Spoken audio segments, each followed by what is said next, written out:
When I heard the topic of this month, my immediate reaction was it's a double negative, right? Like it felt like, how do you know when it's time to quit? In the sense of like quitting has this negative connotation in our mind.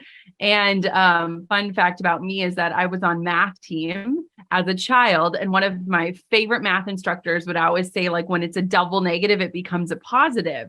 And so when I realized that the topic was like how to quit something that isn't working or no longer aligned, I was like, how can we take this like double negative and turn it into something positive? And so, do you really need to quit, or are you just tired?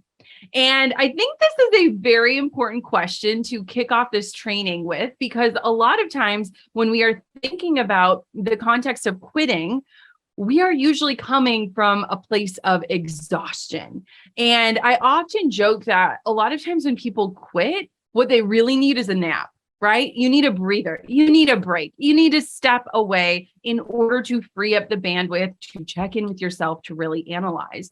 And I think that we're really fast to quit these days. And so my first question, as we start to think through whatever lens you are contemplating today, is, do you need to quit, or do you just need a nap? Because I think that a lot of times when we are pushing so hard on something, or when we're not getting the results, or when we're feeling the resistance, or when we're feeling that misalignment, our first priority is quitting, when really we might just need to reassess or redirect or course correct. And so I want for you to just start there. And I think that that's an incredible place to begin as we start to talk about this topic.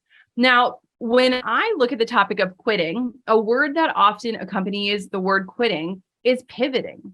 And if you know anything about me, my journey as an entrepreneur, or even just through my life, I have had many times where I have pivoted, meaning I am maybe not going in the exact direction that I thought I wanted to, or that I was trying to.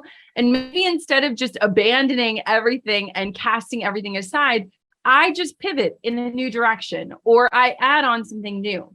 And so I want this topic to be liberating and motivating. And I want for you to also accompany the idea of quitting with pivoting, because it allows you to think about, maybe I don't need to abandon everything in order to live the life that I want. I think that it can be very transformative ways to assess if you truly do need to quit, or if you just need to rest or pivot. So the first way that I want for you to assess if it is time to quit, and this is the lens that I want for you to put on through any decisions that you're making if you're contemplating quitting something, is, are you still passionate? A lot of times when I found myself ready to quit something, I'm just really not passionate any longer. Let me tell you a quick story. I remember when I first started as a photographer, I bought a $300 camera on Craigslist. The story became famous because that's how I got my break into entrepreneurship. But I remember those early days of photography. In fact, last night, I was sitting next to my husband and I went through and I just scrolled through the archives of my Facebook photos, and I found so many pictures of our dogs, so many pictures of our couches and our shoes and our flowers, and like anything that I could take pictures of. And I remembered this like zest, this passion for photography. I would literally sleep with my camera on my nightstand and challenge myself to pick it up with different lighting scenarios so that I could learn. I was so passionate and on fire about learning. But over time, as my business grew, as I started to get burnt out, I recognized that instead of bringing my camera with me everywhere that I went, I left it home because I associated that camera with work.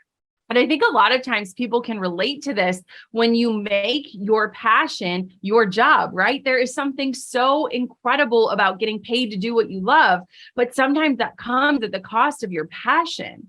And so the first way to tell is if it's really time to quit is, are you passionate? Now, let me preface that passion has this natural tendency to ebb and flow, and something that you maybe once loved has evolved, or that thing that once lit you up has now become something that you dread. And if that is the case, it might be a sign that something needs to change. Now, notice I didn't say it might be a sign that you need to quit. But how can you start to introduce tools into your life through maybe things like boundaries that allow you to protect that passion?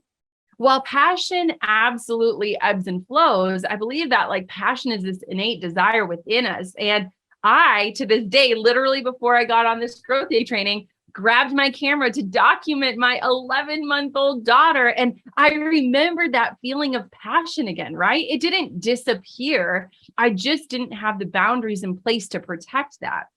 And so when I think about how it is that we move through life and how there are so many messages out there that's like, do what you're passionate about and you'll never work a day in your life. There's a piece of me that's like, no, fiercely protect your passions at all costs. And if you are analyzing something that you were once passionate about, whether it was a relationship or a job, maybe first introduce boundaries back into your life and infuse that passion again, because I think there's nothing more contagious than a passionate person.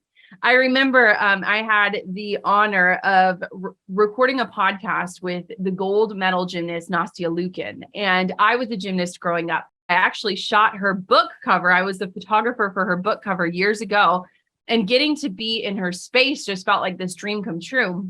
And I remember she told this story that I will never forget. And I think about anytime I am tempted to quit something. She said, because her dad was her coach, she said that there were so many times in my career as a gymnast that I wanted to quit. There were so many days in the gym where I just said, that's it, I'm out.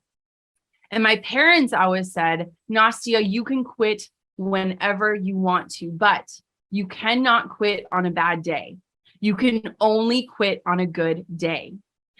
And I loved that because I thought about it, like, how many times do we have a bad day or a bad week or a bad month? And we're like, that's it, I'm out, I'm walking away from this. And I love that notion because she said, her mom said to her, Nastia, when you have a good day, there would never be a chance that you would leave this behind. And so on your next good day, if you say, Mom, Dad, that's it, I'm out, we will 100% respect your wishes. But we know that passion is deeper than a bad day.